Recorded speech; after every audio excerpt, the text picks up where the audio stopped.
Olá, bora fazer uma viagem incrível pelas origens da nossa espécie? Vamos mergulhar em como nos tornamos, bem, humanos e descobrir as inovações que nos moldaram pelo caminho. Vamos lá? Pois é, essa é a grande pergunta, né? Se a gente parar para pensar, o que nos diferencia tanto? Com certeza não é a nossa força, nem a nossa velocidade. É algo muito mais profundo, algo que nenhuma outra espécie conseguiu fazer igual. E a resposta, no fim das contas, está numa habilidade superpoderosa: a nossa capacidade de criar, de olhar para o mundo e não ver só o que ele é, mas o que ele pode vir a ser. E essa criação coletiva toda tem um nome: cultura. É a soma de tudo que a gente pensa, faz e compartilha. É isso que nos torna tão únicos. Nós somos a única espécie que não só vive no mundo, mas que o transforma ativamente através da nossa cultura. Tá, mas como essa cultura toda começou? Para descobrir, a gente precisa voltar muito no tempo e agir como verdadeiros detetives, sabe? Procurando pistas no nosso passado mais distante. O desafio aqui é gigantesco. Pensa só, não existem registros escritos dessa época.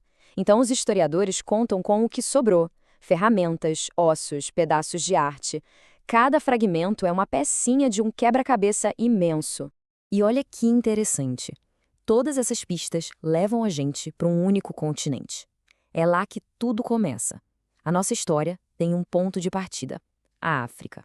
Essa linha do tempo dá uma perspectiva impressionante, né?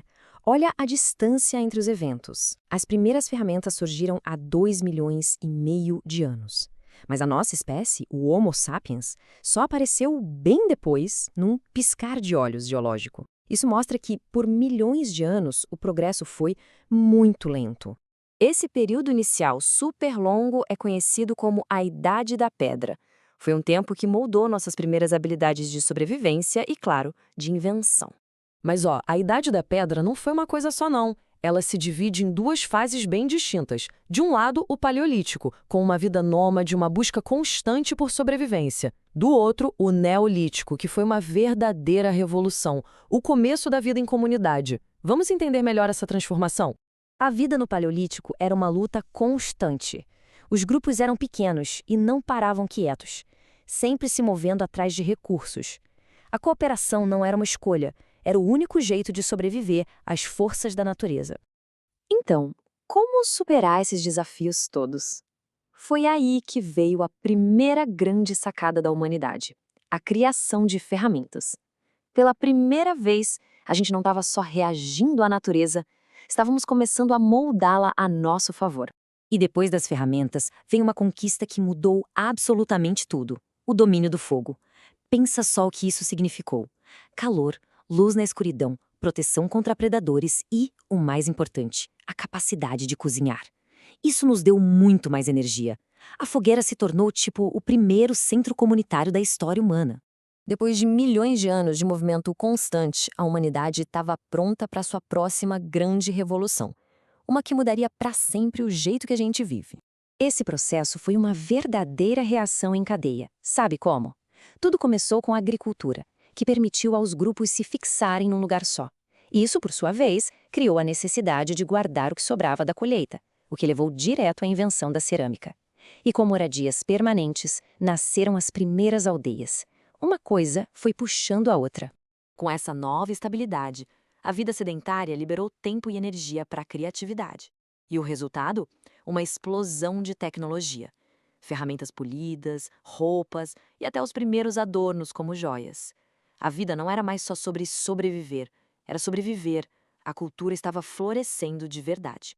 Só que a pedra, por mais útil que fosse, tinha seus limites. O próximo salto tecnológico da humanidade seria forjado no fogo, dando início a uma era completamente nova. Tudo começou com o cobre. Foi o primeiro metal a ser moldado, o que abriu um universo de possibilidades para criar objetos mais resistentes e com novas formas. Mas a inovação não parou por aí. Ao descobrir que podiam misturar metais, a humanidade criou o bronze, uma liga bem mais dura e durável, perfeita para ferramentas e armas muito melhores. E então veio o ferro. Mais abundante e muito mais resistente, o ferro não foi só uma melhoria, foi uma revolução. Transformou a agricultura, a construção e, claro, a guerra. Foi o metal que forjou impérios. O impacto da metalurgia foi total. Ferramentas melhores significavam mais comida. Armas mais eficazes significavam mais poder. A vida diária e a estrutura da sociedade foram transformadas para sempre. E assim, a jornada que começou com uma simples pedra lascada e o controle do fogo, culminou no surgimento de sociedades complexas. A tecnologia dos metais foi um motor que impulsionou as aldeias a se tornarem as primeiras grandes civilizações do mundo. E isso nos traz de volta ao nosso tempo. A jornada humana sempre foi definida pelos materiais que dominamos. A pedra, o bronze, o ferro, cada um deu nome a uma era. Então, fica a pergunta para a gente refletir. Qual material vai definir a nossa era e o futuro que estamos construindo?